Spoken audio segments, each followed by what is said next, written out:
കേന്ദ്ര ബജറ്റിൽ കേരളം അവഗണിക്കപ്പെട്ടെന്ന വാദം തെറ്റെന്ന് ബി.ജെ.പി. ദേശീയ ഉപാധ്യക്ഷൻ എ.പി. അബ്ദുള്ളക്കുട്ടി. ഒരു കുടുംബത്തിൽ ഒന്നിങ്ങനെയാവാം. എങ്ങനെയാണോ എല്ലാവരും ഒന്നുപോലായി പോയത്? ഒരു വിവരമില്ല.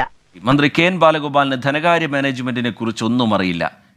കൊടുങ്കാറ്റിൽ ആന മാറിപ്പോയപ്പോഴും അവന്റെ അമ്മായപ്പന്റെ കോണവും മാറിയ കഥ പറയുന്നത് വിശ്വസിക്കരുത്. ഇവൻ ഭക്ഷണം കഴിക്കാനും കള്ളം പറയാനും മാത്രമാണ് വാ തുറക്കുന്നത്.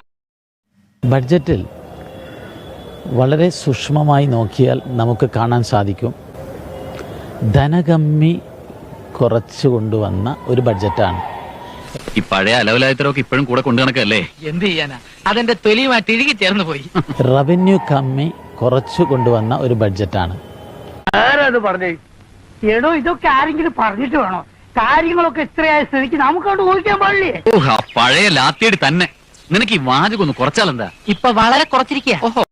നിർമ്മല സീതാരാമന്റെ നേതൃത്വത്തിൽ ഒരു നല്ല ധന മാനേജ്മെന്റാണ് ഈ ബഡ്ജറ്റ് എന്ന് കാണാൻ സാധിക്കും. എങ്കിൽ ഞങ്ങൾ പോകാതെ ഇരിക്കടോ.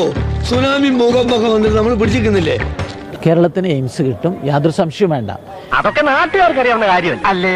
കൊടുക്കാന്ന് പറ സാറേ. നിന്റെ അപ്പന്റെ കാശല്ലേ വേഗം എടുത്തു കൊടുക്കാൻ. കേരളത്തിന് പ്രശ്നം കേരളത്തിലെ തെറ്റായ ധന മാനേജ്മെന്റ് ആണ്. പറഞ്ഞ വിശ്വസിക്കോ? ഇല്ല. വിശ്വസിക്കില്ലേ? എന്റെ മതി, നിന്റെ ചായ കുടി. അഹങ്കാരി എന്താ നീയൊക്കെ? നിന്നൊക്കെ എനിക്ക് തലയ്ക്ക് മുകളിൽ ഒന്നുമില്ല, തലയ്ക്കുള്ളിലും ഒന്നുമില്ല. നിങ്ങൾ കാര്യമറിയാതെ എന്നെ തെറ്റിദ്ധരിച്ചില്ലേ? ഒരു തെറ്റിദ്ധാരണയുമില്ല. കണ്ടപ്പോൾ മുതൽ നമ്മൾ തമ്മിൽ നല്ല ധാരണയാണ്. അതിന്റെ ഫലമായി നമുക്ക് പ്രൊജക്ടുകൾ നേടിയെടുക്കാൻ സാധിക്കുന്നില്ല. എന്തൊരറിവാ നിനക്ക്. കൈരളി ടിവിയിൽ അശ്വമേധം നടത്താൻ ക്ഷണിച്ചതാ, ഞാൻ പോയില്ല, വേറെ പണിയില്ലേ? സത്യം സത്യം. മിസ്റ്റർ ബാലഗോപാലൻ, നിങ്ങൾക്ക് എക്കണോമിക്സിനെ കുറിച്ച് ഒരു ഒരു ഒരു ചുക്കും അറിഞ്ഞൂടാ. വേണ്ടാട്ടോ, നീ ചായ അടിച്ചാ മതി, നീ എന്നെ അടിക്കാൻ നിൽക്കണ്ട. ഓക്കെ. പിന്നെ ഇനി ഈ വിഷയത്തിൽ ഞാൻ ഡയലോഗ് പറഞ്ഞ കരഞ്ഞു പോട്ടോ. അസൂയപ്പെട്ടിട്ട് കാര്യമില്ല. ഇങ്ങനെയൊക്കെ ചിന്തിക്കണമെങ്കിൽ സെൻസ് വേണം, സെൻസിബിലിറ്റി വേണം, സെൻസിറ്റിവിറ്റി വേണം, പിന്നെ എന്റെ വക സെക്സ്വാലിറ്റി വേണം. എന്നാ പിന്നെ വരാനുള്ളത് ഏതെങ്കിലും ഓട്ടോ പിടിച്ചു വരും മുമ്പ് ഞാൻ പോട്ടെ. ദൈവം കാക്കട്ടെ എന്നെ. ഒരു ചുവന്ന സ്വിച്ച് കാണുന്നുണ്ടോ?